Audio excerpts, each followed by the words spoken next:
pour le prochain exemple, on aura besoin de considérer le fait que le produit de deux nombres négatifs, par exemple, je fais moins 2 fois moins 3. Donc, quelle est la réponse de moins 2 fois moins 3? 2 fois 3 fait 6, et le moins fois le moins va donner un plus. Donc, on a plus 6. Le produit de deux nombres négatifs donne un nombre positif. De même, si je veux avoir les facteurs de 6, eh bien, j'ai différentes options. J'aurais entre autres celle que je viens de trouver, moins 2 fois moins 3. Mais 6 est aussi égal à moins 6 fois moins 1. Donc, c'est deux options possibles pour obtenir la valeur 6 avec des nombres qui seraient négatifs. Donc, on se souvient qu'un nombre négatif fois un nombre négatif, donc 1 moins fois 1 moins, va donner un positif. Dans le même ordre d'idées, 1 moins fois 1 plus, ici ça donne un négatif, ou 1 plus fois 1 moins, donne aussi un négatif. Nous, ce qui nous intéresse, c'est le produit de deux nombres négatifs.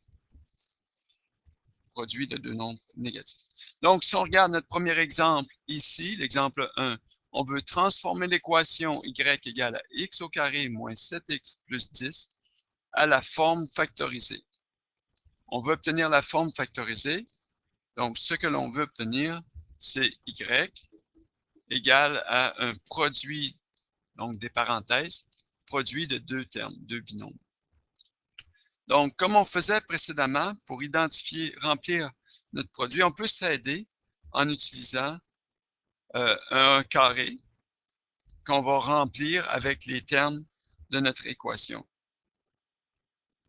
Donc, si je remplis mon carré avec les valeurs, j'ai x au carré ici, qui forme le produit. J'ai 10 dans celui-là qui est opposé. Et sur la diagonale, je vais avoir besoin d'avoir moins 7x. Donc, il y a bien un moins devant. Je vais peut-être réécrire comme il faut. Donc, moins 7x. Donc, ici, pour obtenir x au carré, j'ai x fois x que je peux placer dans mes parenthèses immédiatement. Maintenant, pour obtenir 10, j'ai besoin du produit de deux nombres. Donc, quels deux nombres ont un produit de 10 et une somme de moins 7? Je sais que le produit de deux nombres négatifs donne un nombre positif et que la somme va être négative. Donc, si on prend 10 et qu'on regarde son produit, les facteurs, donc deux facteurs qui donnent 10, j'ai moins 2 et moins 5. Deux nombres négatifs multipliés ensemble vont donner plus 10. Et j'aurai aussi moins 1 et moins 10. Donc, lequel des facteurs, la paire de facteurs va donner moins 7? Eh bien, c'est le moins 2 et le moins 5. Donc, moins 5x ici et moins 2x va additionner à moins 7. Ce qui veut dire que en haut, je vais avoir moins 5 et sur la verticale, je vais avoir x moins 2. C'est les termes qu'on place, ou les termes des binômes qu'on va placer. X moins 2 et X moins 5. Ensuite, pour ce problème, on voudrait avoir l'esquisse de la parabole tout en identifiant les abscisses à l'origine et l'ordonnée à l'origine. Donc, ici, l'esquisse de la parabole. Pour avoir les abscisses à l'origine, eh bien, c'est la valeur x qui va me donner un 0 pour ça. Donc, si je remplace x par 2, je vais avoir mon premier abscisse à l'origine. Et pour l'autre abscisse à l'origine, c'est 5.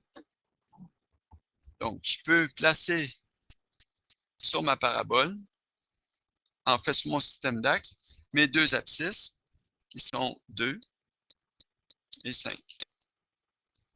Donc, une esquisse, ça n'a pas besoin d'être très précis. Je garde quand même les proportions. mais je positionne environ les points.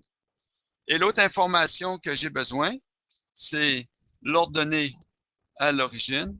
L'ordonnée à l'origine qu'on trouve dans la première équation, qui est la constante à la fin. Ici, c'est plus 10.